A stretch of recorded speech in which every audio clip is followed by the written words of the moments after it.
Nah sekarang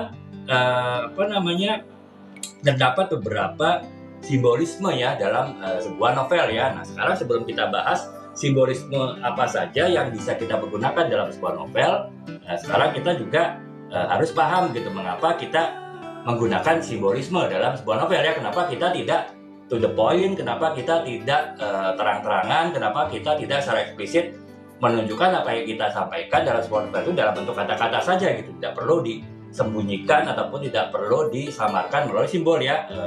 Ternyata sangat penting teman-teman simbolisme dalam sebuah novel ya. Itu kurang lebih kalau teman-teman mungkin masih belum paham juga nih penjelasan saya panjang lebar mengenai simbolisme dalam sebuah novel, ya mungkin saya pergunakan definisi yang umum ya yang saya dapatkan ketika saya riset kemarin mencari bahan untuk simbolisme ini.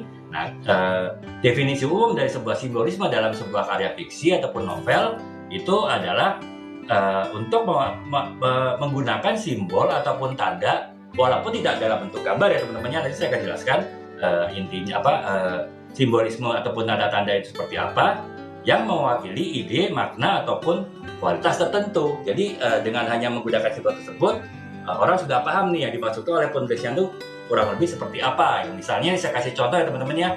Kalau teman-teman misalnya kalau tadi kita bicara bendera Indonesia kan merah putih. Nah ya kalau kita di dalam sebuah novel misalnya ada seorang yang menggunakan misalnya sering menggunakan baju merah, misalnya sih tokoh utamanya, yaitu kan orang bisa berasumsi, bisa beranggapan bahwa orang ini adalah orang yang berani ya, orang yang pede gitu, orang yang tidak terlalu peduli omongan orang lain.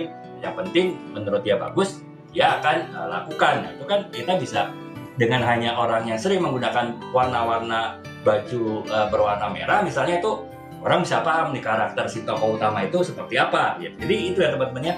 Kurang lebih penggambaran simbolisme itu bisa dalam bentuk warna pakaian yang dipergunakan, itu bisa menunjukkan ide, makna ataupun juga sebuah kualitas tertentu ya. Nah kalau tadi kita bicara tokoh utama tadi ya, dia mungkin orang yang berani, orangnya pede gitu, tidak peduli dengan omongan orang. Nah, karena dia berani memakai selalu baju warna merah ya. Ini saya konteksnya warna dalam arti umum ya teman-teman ya, saya nggak bicara hal yang lain-lain ya, terutama masalah politik itu di luar ya. Jadi kalau kita bicara warna dalam, nanti saya akan jelaskan warna pun juga salah satu bentuk simbolisme itu ya kaitannya ya dengan karya sastra ya. Saya nggak bicara politik karena memang kalau bicara warna di tahun-tahun ini agak-agak riskan ya teman-teman ya, karena ya semua warna itu sudah yang punya gitu ya di kartu suara kita nanti gitu. Jadi ya itu ya teman-teman ya, kita balik lagi. Nah sekarang tujuan kita membuat simbolisme itu apa gitu, kenapa si penulis novelnya itu tidak mengatakan oh si